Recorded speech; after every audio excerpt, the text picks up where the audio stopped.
Hi, my name is Alan Paul N. Ronquillo. I'm from ME 11 and I'm 18 years old. I'm currently living at General Trias, Cavite.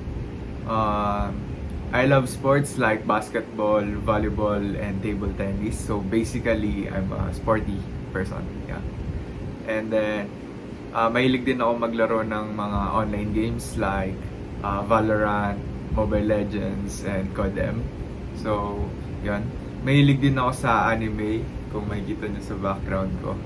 Yeah.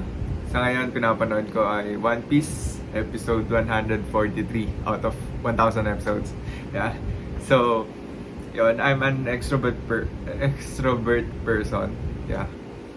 Kung may gusto kayong sabihin sa akin, kung gusto nyo akong lapitan, willing naman akong makipag-usap and makipag-friends kasi friendly ako.